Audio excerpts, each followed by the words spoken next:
مایوس مت ہونا خدا یؤذون النبی ویقولون هو اذن. ان منافقوں میں، کفار میں، یہود و نصارہ میں، مشرکین مکہ میں کچھ ایسے لوگ بھی ہیں یؤذون النبی، جو نبی صلی اللہ علیہ وسلم کو تکلیف پہنچاتے ہیں، ایذا پہنچاتے ہیں. ویقولون، اور وہ کہتے ہیں هو اذن، یہ کان ہے، یہ دوسروں سے باتیں سن کر ہمیں بتا دیتا ہے، اس کی طرف کوئی وحی نہیں آتی. اللہ رب العالمین نے فرمایا قل، اے پیغمبر صلی اللہ علیہ وسلم آپ اعلان کر دیجئے، کہہ دیجئے اذن خیر لکم، یہ کان تمہارے لیے ہی بہتر ہے. یؤمن باللہ ویؤمن للمؤمنین، کہ یہ اللہ پر ایمان لا چکا، مؤمنین ایمان لاتے ہیں اللہ پر. ورحمۃ للذین آمنوا منکم، اور یہ کان رحمت ہے ان لوگوں کے لیے جو تم میں سے ایمان لے آئے. انہی کی وجہ سے تمہیں عذاب نہیں ملتا، انہی کی وجہ سے تمہیں اللہ کی رحمتیں تم پر برستی ہیں. والذین یؤذون رسول اللہ، اور جو اللہ کے رسول کو تکلیف دیتا ہے، لہم عذاب علیم، اس کے لیے دردناک عذاب اللہ رب العالمین نے مقرر کر دیا. اس کے بعد اللہ رب العالمین نے فرمایا یحذر المنافقون، بچتے ہیں منافق، اس بات سے ڈرتے ہیں اور بچنے کی کوشش کرتے ہیں کہ ان کی بری صفات کے متعلق قرآن کی کوئی آیت نازل نہ ہو جائے. وہ بھی اپنے بارے میں خود بھی ڈرتے ہیں کہ کہیں ہماری گندی حرکت اور غلط حدود ہمارے اللہ تبارک و تعالیٰ اپنے نبی کے سامنے واضح نہ کرے. اور فرمایا وہ ڈرتے ہیں ان تنزل علیہم سورۃ تنبئہم بما فی قلوبہم، وہ اس بات سے ڈرتے ہیں کہ جو ان کے دل میں ہے اللہ تعالیٰ ان کو واضح کر کے اپنے پیغمبر پر بیان کر دے. وہ اس بات سے ڈرتے ہیں. قل استہزئوا ان اللہ مخرج ما تحذرون، اے پیغمبر صلی اللہ علیہ وسلم آپ کہہ دیجئے استہزئوا، تم مذاق اڑاتے رہو، بے شک اللہ تبارک و تعالیٰ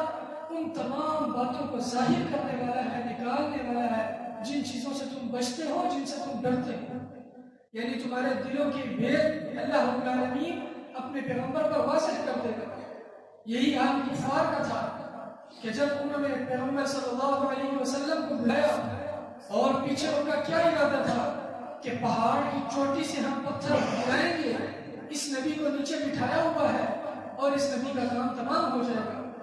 اس وقت اللہ کے رسول صلی اللہ علیہ وسلم پر وحی نازل ہوئی. اللہ نے بتا دیا کہ اے پیغمبر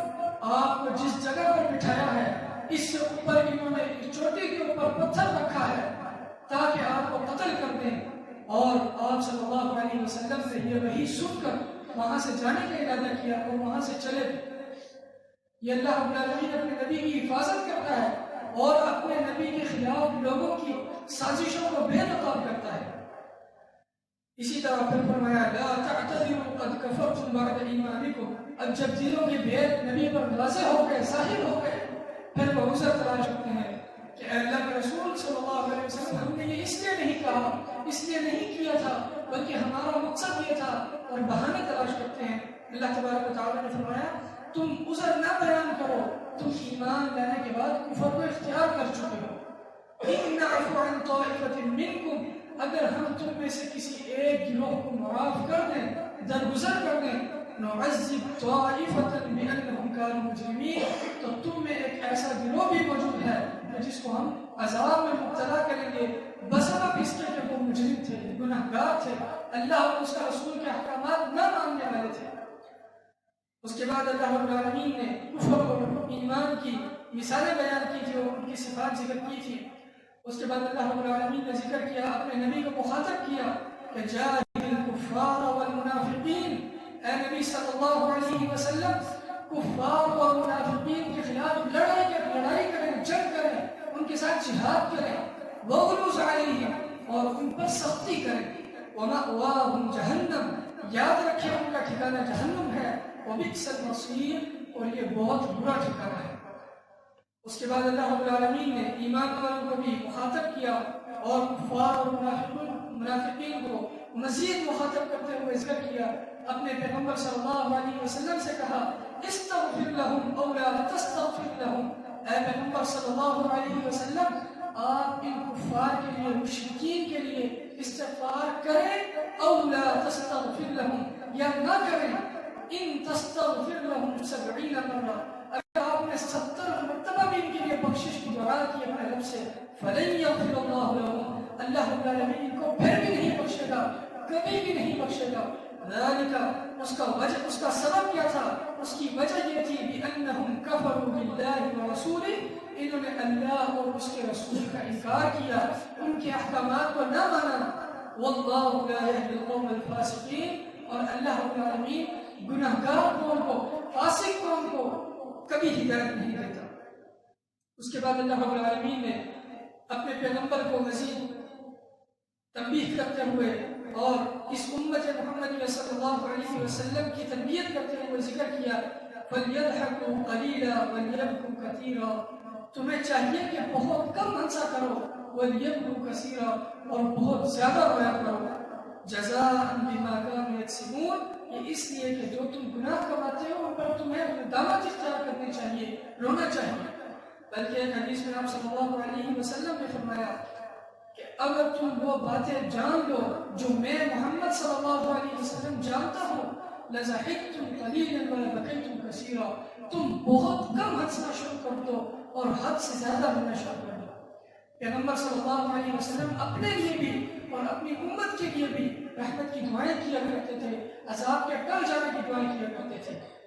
اس کے بعد اللہ رب العالمین نے مزید اس بات کا ذکر کیا کہ اگر ان کفار، مشرکین، منافقین میں سے کوئی بندہ مر جائے، وَلَا تُصَلِّ عَلَىٰ أَحَدٍ مِّنْهُمْ مَاتَ أَبَدًا، اگر کوئی بھی ان میں سے مر جائے، وَلَا تَقُمْ عَلَىٰ قَبْرِهِ، نہ آپ نے نماز پڑھنی ہے اور نہ ہی اس کی قبر پر کھڑے ہو کر اس کے لیے دعائیں رحمت کرنی ہے۔ اللہ کے رسول صلی اللہ علیہ وسلم کو منع کر دیا کہ پہلے کہا کہ اگر 70 مرتبہ بھی استغفار کریں پھر بھی اللہ نہیں بخشے گا، اور نبی صلی اللہ علیہ وسلم نے ان کے لیے 70 مرتبہ دعا کی بھی تھی۔ عمر رضی اللہ تعالی عنہ کھڑے ہوئے تھے اور آپ صلی اللہ علیہ وسلم عبداللہ بن ابی کا، جو کہ رأس المنافقین تھا، منافقین کا سردار تھا اور بظاہر اسلام لا چکا تھا، آپ صلی اللہ علیہ وسلم اس کے لیے استغفار کر رہے تھے، اس کی نماز جنازہ پڑھنے لگے تھے، حتیٰ کہ آپ صلی اللہ علیہ وسلم نے اپنی امت پر رحمت کرتے ہوئے اس منافق کے اوپر بھی رحم ترس کھاتے ہوئے اپنی تمیز اس کے بیٹے کو دے دی کہ یہ اپنے باپ کو تو کفن میں پہنا دے۔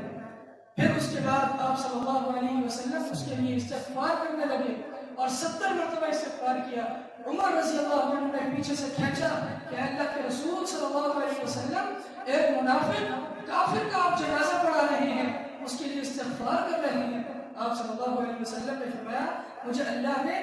اجازت دی ہے، مجھے اختیار دیا ہے کہ 70 مرتبہ تم استغفار کر سکتے ہو۔ پھر آگے اللہ رب العالمین نے اسی موقع پر ذکر کر دیا کہ وَلَا تُصَلِّ عَلَىٰ أَحَدٍ مِّنْهُمْ مَاتَ أَبَدًا وَلَا تَقُمْ عَلَىٰ قَبْرِهِ، ان میں سے کوئی مر بھی جائے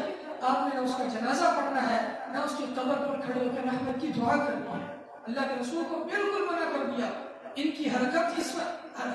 ہی اس طرح کی تھی، انہم کفروا باللہ ورسولہ، انہوں نے اللہ اور اس کے رسول صلی اللہ علیہ وسلم کا انکار کیا، ان کے ساتھ کفر کو اختیار کیا، وماتوا وہم فاسقون، اور وہ اس حال میں مر گئے کہ وہ فسق کرنے والے گناہگار تھے۔